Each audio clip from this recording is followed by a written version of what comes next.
Hello everyone, welcome again to this channel.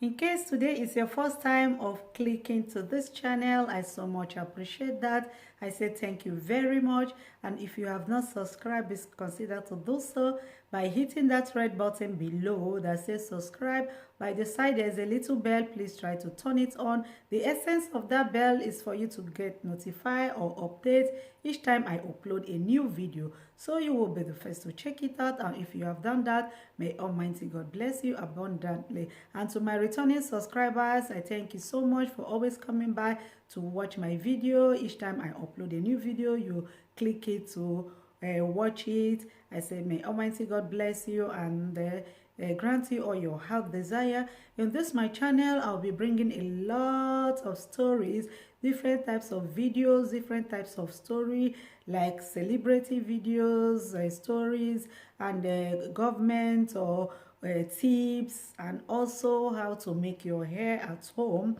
So my people, if you want to enjoy all what I have just said, please turn that notification bell for more updates. And I say may Almighty God bless you abundantly. I will be giving you current news, different types of videos, and today I brought to you a video. Please stay tuned as we watch the video together, and please don't forget after watching the video to share the video and drop your comment so I will know what you think about this video. Stay tuned as we watch the video. The Sultan of Sokoto and leaders of the Miyetti Allah Cattle Breeders Association of Nigeria, MACBAN, are at this meeting in Abuja to brainstorm on solutions to the recurring security challenges, which include cattle rustling, banditry, and kidnapping. The meeting, which held behind closed doors, had State Chairman of the Miyetti Allah Cattle Breeders Association of Nigeria in attendance. At the end of the closed-door session, some members of the association addressed journalists on the deliberations, blaming the government for failing in its responsibilities and tactically supporting criminality. We have seen how kidnappers have been collecting money and they are enjoying it. And what government is saying is that, fine, it's in a way legitimizing that industry. Because when it can't do what it needs to do and what it should do and what it can do, then they are basically saying, in other words, that, well, yes, if government themselves are paying money, if the institutions, the security institutions, are themselves paying money to kidnappers to release their own people, and there are incidents like that, you people in the press have reported it, that means that you are actually supporting a growing criminal industry. The Secretary General of the group alleges that there are yet to be identified individuals whom he describes as merchants of crime who benefit from the kidnapping and other forms of criminality in the society.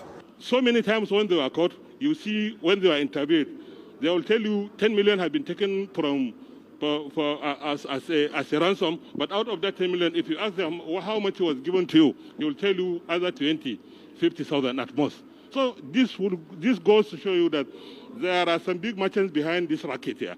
The Secretary also has this piece of advice on how herdsmen should behave in their host communities. Stop farm disruptions, stop allowing children to go on graze on cattle rearing, stop night grazing, respect the tradition and cultures of those guys you stay with and their religion as well. Be your brother's keepers, stay peaceful, recognize rules and regulations, let down rules and regulations, and avoid criminality. Don't condone, don't support, don't participate in criminality. There have been so many acts of uninterrupted criminality in recent times, including kidnapping and banditry. Majority of these crimes have been attributed to herdsmen.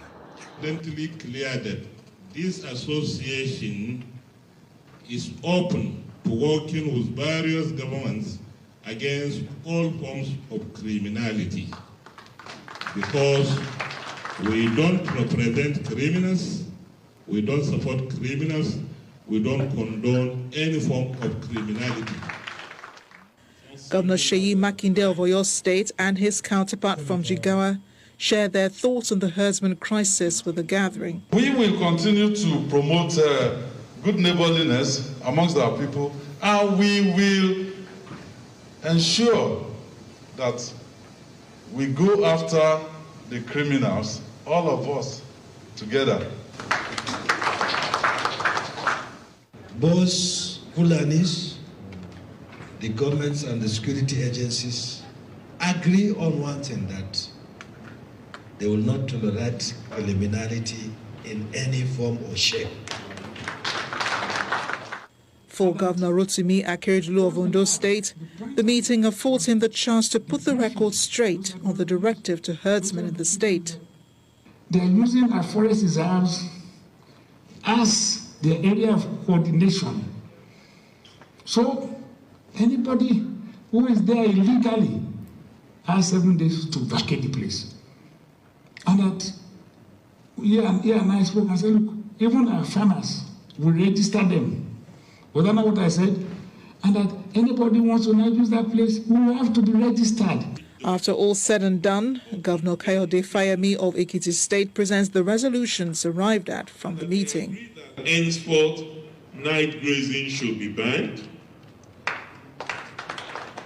Underage herding is inimical to security and hence be banned. And that illegal occupation of state forest reserve is condemned. The deliberations and resolutions are another attempt at preventing an escalation of tension between the Ondo State government. Justice, Mr. President, and we're mindful of the demands. And we can only at this stage pledge to do the utmost best to bring security, safety and security to lives and properties across the country. We believe that there will be value that will be added to the security disposition of the nation. We, knowing the current security environment, must do everything possible to add value to the security disposition, and that the expectations are high, and we're quite mindful of that expectation. So we collectively will work to achieve that. Governors of Oyo and Ondo states also met separately with the president at the State House. Together, Governor Seyi Makinde explained afterwards at a briefing the disagreement with the activist Sunday Igboho over the ultimatum given to Fulanis to leave the state. What triggered all of this? Yes, Dr. Aborode was brutally murdered. That is a criminal. But on the other hand, the Seriki Alhaji Abdul Kadir has been staying in that same place for 40 years. So quite frankly, the people that were after are the criminals. They are the hoodlums, the bandits, the armed robbers, the kidnappers. Those are the true enemy of the state. Enemy.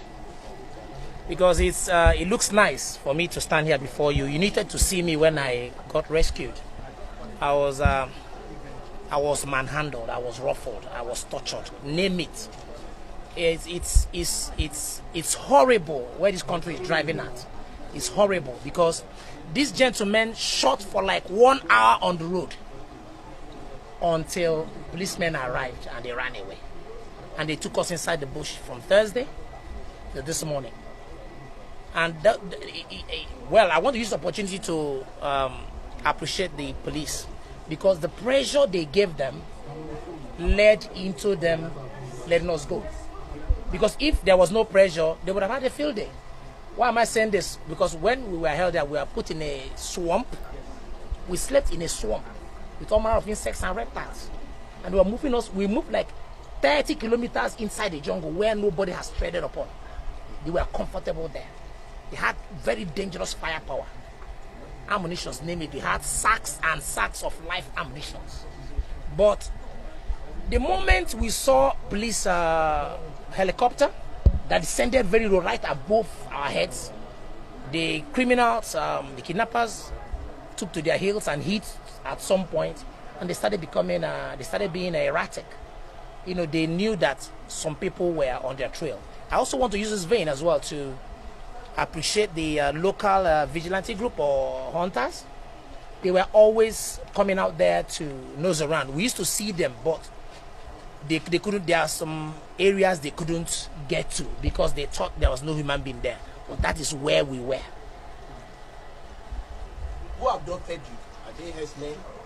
Well, from the looks, I can give you the only information because there are some things I can't say because of it's a bit sensitive.